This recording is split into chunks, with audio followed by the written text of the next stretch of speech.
Décideurs engagés, l'émission TV de l'Hémicycle qui révèle les décideurs et nous permet de comprendre ce qui, chaque jour, leur donne envie de se battre et de réussir. Bienvenue dans On se dit tout, l'émission des décideurs engagés sur l'Hémicycle TV. Et aujourd'hui, j'ai le plaisir de recevoir Francis Barrel. Bonjour Francis Barrel. Bonjour. Vous êtes directeur général de PayPal France. On va évidemment parler des enjeux liés au paiement en ligne. PayPal, pionnier d'ailleurs du paiement sur le e-commerce. Mais d'abord, on va parler de vous, c'est le principe de décideurs engagés. Qu'est-ce qui vous a construit et qu'est-ce qui vous porte aujourd'hui dans la vie et qui fait qu'aujourd'hui vous êtes directeur général de PayPal France? Question ouverte en tout cas pour vous définir. Alors, ça fait presque 12 ans que je travaille chez PayPal, presque 5 ans que j'ai pris la tête de PayPal en France. Et j'adore le paiement parce que c'est très concret. Tout le monde a une carte de paiement dans son porte-monnaie. C'est vrai. Donc c'est vrai que en anglais on dit relatable. Donc c'est-à-dire que tout le monde comprend quand on dit voilà je travaille dans le paiement. Paiement en ligne est un petit peu plus technique, mais tout le monde comprend. Donc j'adore ça. Et c'est vrai qu'on reviendra sur les enjeux, mais travailler constamment à l'innovation, mais en particulier cet équilibre qui est vraiment qui doit être parfait entre sécurité et simplicité. Ça me fait plaisir aussi. Après, vous m'avez posé la question, qu'est-ce qui me construit? Mes parents, évidemment, parce que moi, je suis fils d'immigrés. Mon père est arrivé, il avait 27 ans en France. Il a été vendu par la Roumanie à l'époque où la Roumanie voulait se débarrasser d'une certaine population. Donc, c'est sa valeur travail, le fait qu'il voulait réussir en France et surtout se développer. Ouais. Ça m'a marqué, je pense, avant même la naissance. Ma maman aussi a travaillé très longuement dans la recherche médicale. Donc, elle voulait un peu sauver le monde, en quelque sorte, trouver des résultats à un virus qui tuait des millions de personnes dans le monde. Donc, ça m'a forgé la lecture, la passion du savoir, la curiosité. Donc, tout ça fait que j'adore mon métier, j'adore continuer à apprendre et j'adore m'instruire et me renseigner sur le monde autour de nous. On va voir d'ailleurs en quoi PayPal aussi œuvre pour l'inclusion. J'imagine que c'est une question très importante étant donné votre parcours. Mais parlons de PayPal, pionnier dans la façon de payer sur Internet lorsque le e-commerce a commencé à prendre son essor. Après, il y a eu de la concurrence. Aujourd'hui, PayPal, où est-ce que PayPal en est en termes de chiffres, en termes de concurrence, en termes de comptes actifs? Alors, vous avez raison de dire qu'on est les pionniers ou les premiers, parce que le terme de fintech a presque été créé pour PayPal, voilà 26 ans. Et à l'époque, les gens ne payaient pas vraiment sur Internet ou envoyaient des chèques. On a révolutionné le paiement facile et sécurisé. Donc, c'est vraiment ce dont je parlais tout à l'heure. Aujourd'hui, on a plus de 430 millions de comptes actifs. En France, on a dépassé les 15 millions il y a quelques semaines. On a même été élu marque préférée des Français pour la deuxième fois consécutive en tant qu'application mobile. Donc, on est très, très fiers de ça. C'est du travail de milliers de personnes et c'est la confiance que nous donnent nos consommateurs et nos utilisateurs. Et effectivement, il faut se réinventer constamment. Vous l'avez dit, on a été les pionniers, mais on peut être presque dépassé derrière. Et maintenant, ça s'est démocratisé. Il y avait la crainte, évidemment, de donner ses coordonnées bancaires au début du e-commerce. Maintenant, alors ce que PayPal offrait, c'était la sécurité parce qu'on ne donnait pas son numéro de carte bancaire. Aujourd'hui, avec tous les paiements sécurisés, il y a plus de confiance, même s'il y a encore beaucoup de fraude. Alors, il y a effectivement beaucoup de fraude, puisque l'objectif d'un site Internet, que ce soit un site en ligne ou un e-commerçant ou un retailer qui vend aussi sur Internet, leur objectif, c'est de vendre des produits ou des services. C'est pas de faire du paiement. Nous, on est là pour ça. Nous, on est là pour investir des milliards de dollars chaque année dans le monde entier pour garantir la sécurité et faire en sorte que pour le site Internet, ce soit la simplicité. Et moi, ce que j'aime bien dire, c'est que plutôt que de rajouter des SMS de vérification, des télégrammes, des pigeons voyageurs pour vérifier que le consommateur est bien lui, nous, on essaie de faire en sorte que le paiement soit complètement invisible et surtout la sécurisation du paiement. Mais ce qui veut dire qu'en amont, il faut aussi s'enregistrer, ouvrir un compte, etc. Donc, on le fait qu'une seule fois. Alors, on le fait qu'une seule fois et on fait la vérification d'identité à ce moment-là avec le 3DS par exemple en France et d'autres vérifications sécurisées. Mais après, le but, c'est que ça soit complètement fluide. Il faut enlever la friction. Et ce qu'on sait du e-commerce, c'est que les e-commerçants, ils recherchent vraiment quelque chose de constant, c'est la conversion. C'est vraiment faire en sorte que sur 100 ou 1000 visiteurs sur leur homepage, il y en ait 100 ou 1000 qui payent à la fin. Évidemment, ça n'arrive jamais. Aujourd'hui, le taux de conversion moyen sur un site Internet, c'est entre 2 et 3%. Et vous imaginez, si vous arrivez à améliorer un tout petit peu plus chaque fois l'expérience client, c'est ce qui fait que le consommateur va convertir et que le e-commerçant va grandir et pouvoir exporter dans le monde entier grâce à nous. Et donc, juste pour terminer sur, vous disiez la concurrence, c'est vrai qu'il y en a de plus en plus, mais c'est ce qui nous force à innover. Et surtout, en fait, ce qui est intéressant, c'est que ce qui aide aussi tous les utilisateurs qui avaient soit un peu peur, soit n'étaient pas encore passés sur les paiements digitaux, à se lancer. Et finalement, c'est l'écosystème qui grandit et chacun y trouve sa part. Donc nous, on est très contents quand on a des nouveaux entrants parce que ça permet de continuer l'éducation et la digitalisation de l'économie.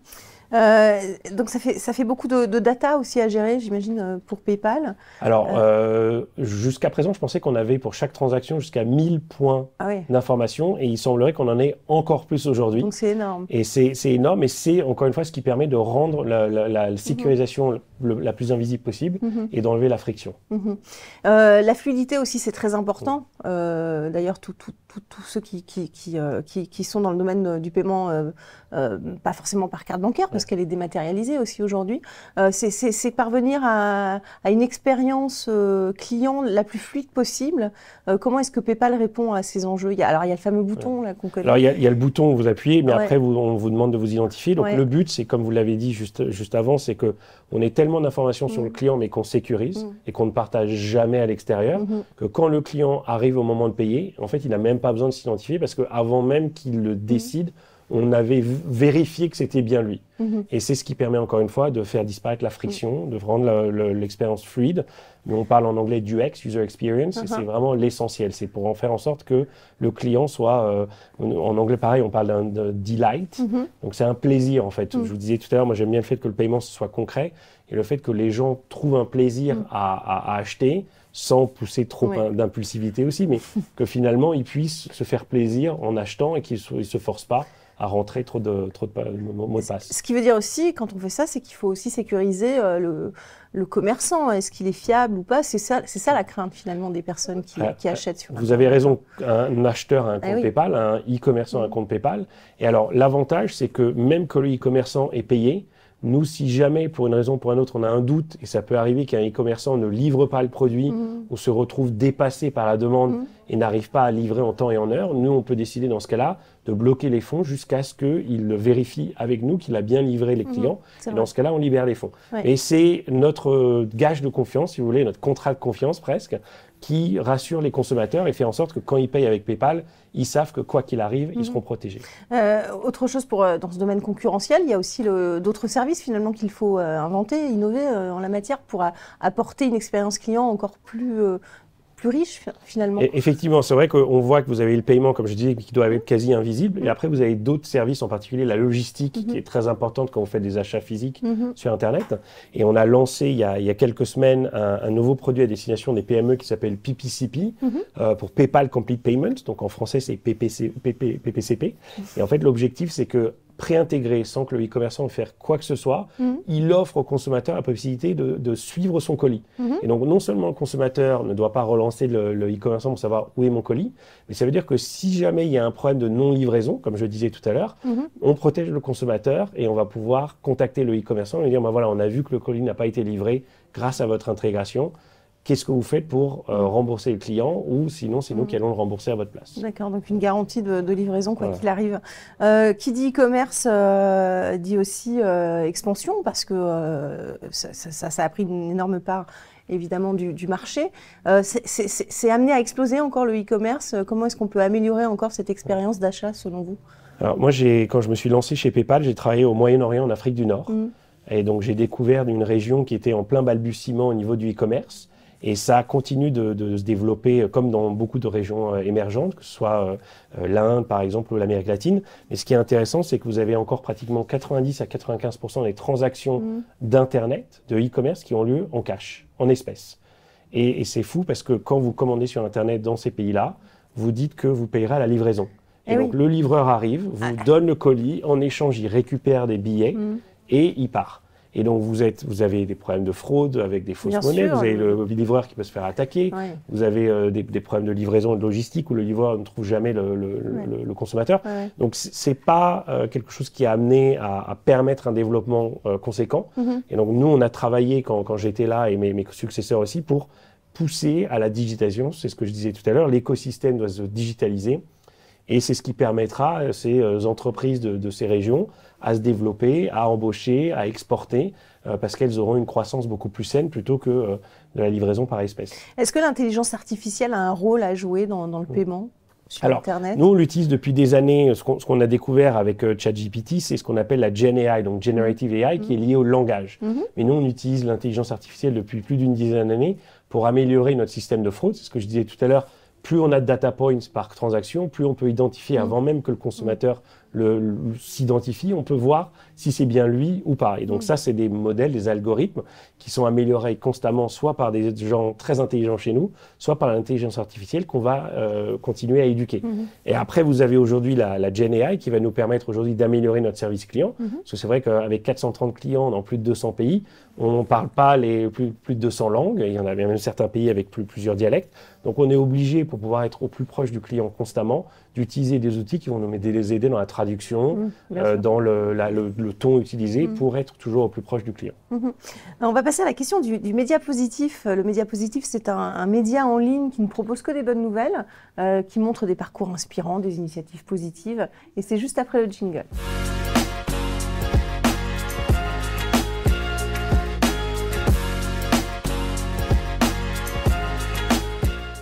La question du média positif pour vous, Francis Barrel, c'est une question que vous avez choisie parmi plusieurs qui vous ont été proposées.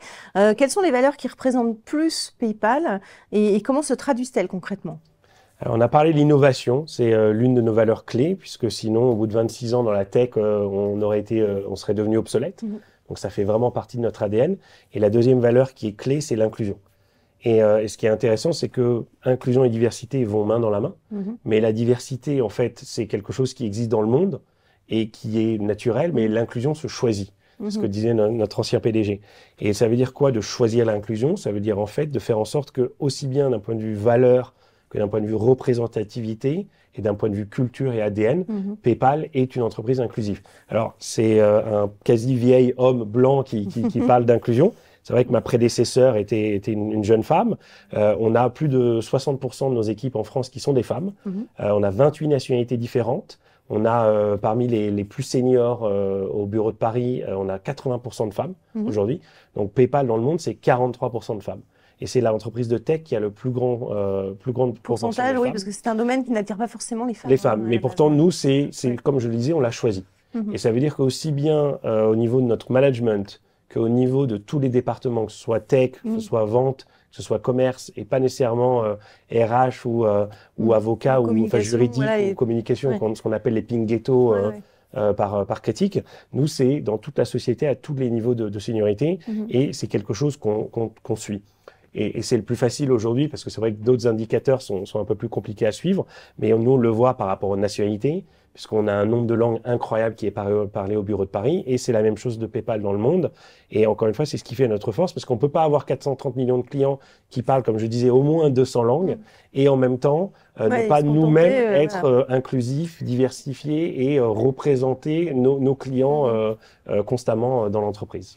On va passer à la question de la Fondation Mosaïque à présent. La Fondation Mosaïque qui œuvre, on parlait d'inclusion, la Fondation Mosaïque qui combat aussi les inégalités, les discriminations au sein des entreprises, et c'est juste après le jingle.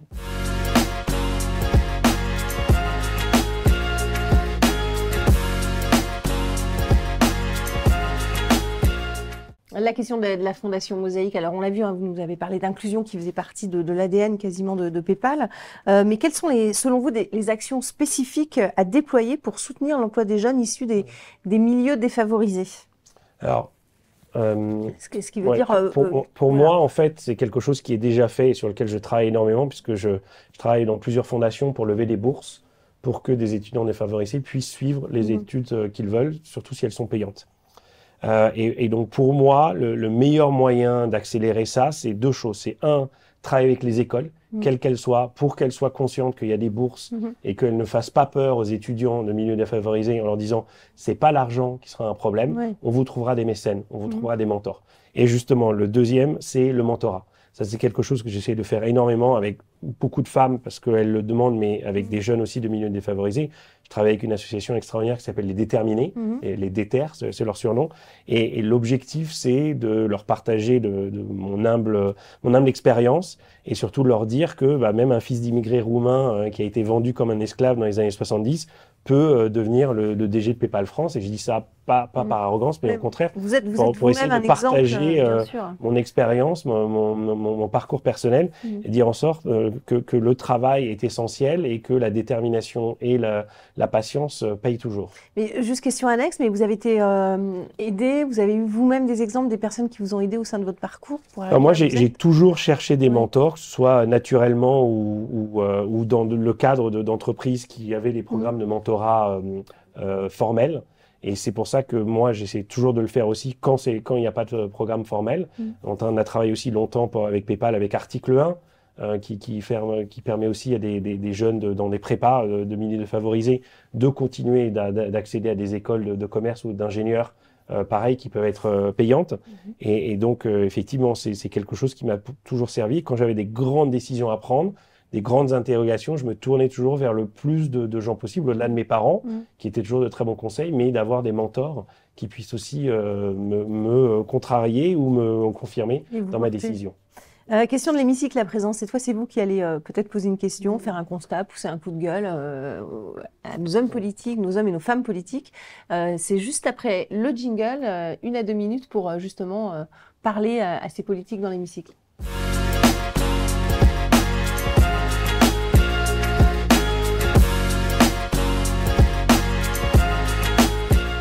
La question de l'hémicycle, François Barrel, qu'est-ce que vous avez envie de leur dire? Francis Barrel, pardon.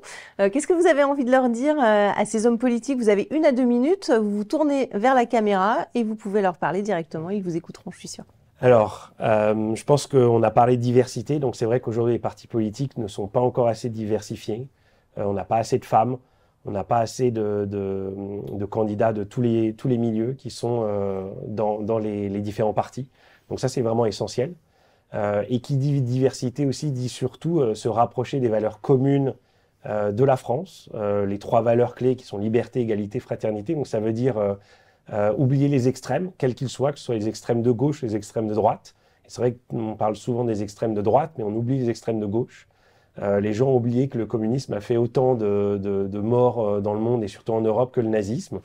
Donc on a tendance à tolérer certains partis qui sont d'extrême gauche et de faire un petit peu de bienveillance en se disant ils sont pas méchants. Donc encore une fois, la première recommandation, question, c'est qu'est-ce que vous faites pour améliorer la diversité? Et la deuxième, c'est qu'est-ce que vous faites pour barrer la route aux extrêmes et faire en sorte que les partis du centre, quels qu'ils soient, sont ceux qui sont représentés à l'Assemblée nationale ou en France et qu'ils écoutent quand même aussi les Français, parce que si les Français votent pour les extrêmes, c'est parce qu'ils ont l'impression qu'ils ne sont pas représentés, et c'est justement par la diversité de représentation qu'on aura encore plus d'unanimité et d'union en France. Voilà. Message d'actualité, la diversité au sein du monde politique, ça, c'est un vrai problème. C'est comme dans l'entreprise, finalement, quand il n'y a pas de candidat à la base, forcément, c'est pas représentatif, parce qu'il faut pouvoir aussi les élire, ces personnes, hein, donc il faut aussi aller sur ce terrain et que les partis fassent monter aussi ces personnes on a tendance à vouloir détruire, casser les écoles élitistes en se disant en fait c'est comme ça qu'on arrivera à l'avenir. Au contraire, il faut plutôt amener le plus de gens possible vers ces écoles. C'est pour ça que je parle de mentorat, de fondation, de bourse, parce que plutôt que de détruire ces écoles-là, ces parcours qui ont fait l'avenir de la France. Il ne faut pas casser pour niveler finalement. Exactement, il faut niveler par le haut et pas par le bas. Voilà, et c'est pareil dans les partis politiques, peut-être faire monter encore davantage les jeunes générations notamment. Et travailler à l'éducation et à la curiosité plutôt qu'à faire des messages qui vont passer en 30 secondes sur les réseaux sociaux, parce que c'est ce qui fait le plus de buzz. Voilà, c'est dit. Merci beaucoup Francis Barrel, merci d'avoir participé à On se dit tout. Merci à vous pour votre fidélité. On se retrouve très très bientôt pour un prochain numéro de Décideurs engagés. Décideurs engagés, l'émission TV de l'hémicycle qui révèle les décideurs et nous permet de comprendre ce qui chaque jour leur donne envie de se battre et de réussir.